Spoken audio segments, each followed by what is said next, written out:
Okay, so next question हमारे पास है, Group A consists of 7 boys and 3 girls, while Group B consists of 6 boys and 4 girls. The number of ways 4 boys and 4 girls can be invited for a picnic if 5 of them must be from Group A and remaining 3 from the Group B is equal to. ठीक है, तो पहले ये question को समझते हैं कि Group A जो है हमारे पास है, उसमें हमारे पास नंबर ऑफ गर्ल्स कितनी है, 3 गर्ल्स है और 7 बॉयज है. जो Group B है हमारे पास, इसमें हमारे पास 4 गर्ल्स है और 6 बॉयज है. 4 गर्ल्स और 6 बॉयज है. अब ये कह रहा है कि इसमें से हमें 4 बॉयज और 4 गर्ल्स का एक ग्रुप सेलेक्ट करना है, बट कंडीशन है कि ग्रुप ए में से जो टोटल मेंबर सिलेक्टेड होने चाहिए वो कितने होने चाहिए, 5, और ग्रुप बी में से रेस्ट ऑफ द, तो रेस्ट ऑफ द क्या मतलब है, 4 and 4 8 है, तो ये 5, और ग्रुप बी से हमारा कितना सिलेक्ट होगा, 3. तो अगर हम पहला कंडीशन अगर केस 1 फॉर्म करते हैं, अगर हम केस 1 फॉर्म करते हैं, तो केस 1 में हम क्या देख सकते हैं, केस 1 में हम अगर ऑल द 3 गर्ल्स को हम सेलेक्ट करते हैं, 3 गर्ल्स को हम यहाँ से सेलेक्ट करते हैं, तो यहाँ से हमें क्या होगा, यहाँ से हमें 5 का फॉर्मेशन करने के लिए 2 बॉयज को सेलेक्ट करना होगा.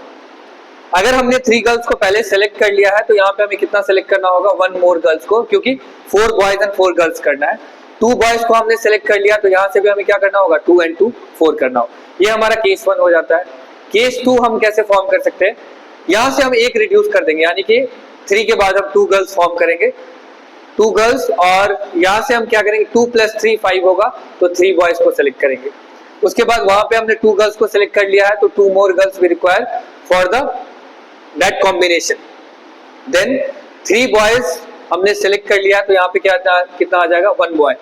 और केस 3 हमारा, केस 3 जो है हमारा वो क्या है, अगर हमने यहाँ से 1 गर्ल्स को सेलेक्ट किया इस ग्रुप से, और यहाँ पे हमें कितना सेलेक्ट करना पड़ेगा, 4 बॉयज को सेलेक्ट करना पड़ेगा. अगर हमने 1 गर्ल और 4 बॉय को सेलेक्ट किया, 1 गर्ल है यहाँ पे, तो हमें यहाँ पे कितना सेलेक्ट करना पड़ेगा, 3 गर्ल्स को सेलेक्ट करना पड़ेगा. सिंस यहाँ पे 4 बॉयज ऑलरेडी सिलेक्टेड हो गया है, और मैक्सिमम हमारे पास कितना होना चाहिए, 4 बॉयज 4 गर्ल्स, तो यहाँ से हमें क्या सेलेक्ट करना पड़ेगा, 0 बॉयज. यहाँ से कुछ भी सिलेक्शन नहीं करेंगे. अब नंबर ऑफ वेज फाइंड करना है ना, तो यहाँ से हम ऐसा लिख सकते हैं, 3C3, यहाँ से हमारे पास आएगा 7C2, और यहाँ से हमारे पास आ जाएगा 4C1, और यहाँ से आ जाएगा 6C2. ये तो हो गया हमारा केस 1. केस 2 हमारा क्या आ जाएगा, 3C2 और 7C3, 4C2 और 6C1. ये तो केस 2 हो जाएगा. केस 3 हमारा क्या आ जाएगा, 3C1, 7C4 और 4C3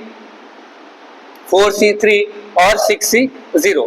अब हमें मालूम है एनसीआर का फॉर्मूला हमारे पास n factorial n - r factorial × r factorial. ठीक है, तो ये फॉर्मूला अगर हम यहाँ पे पुट करेंगे सारे के लिए, तो यहाँ से हमारे पास जो फाइनल आंसर आ रहा है, क्योंकि मैंने पहले कैलकुलेट कर लिया है, तो ये फाइनल आंसर हमारे पास कितना आ जाएगा, 8925. यानी इस क्वेश्चन का आंसर हमारे पास कितना आ जाएगा, 8925.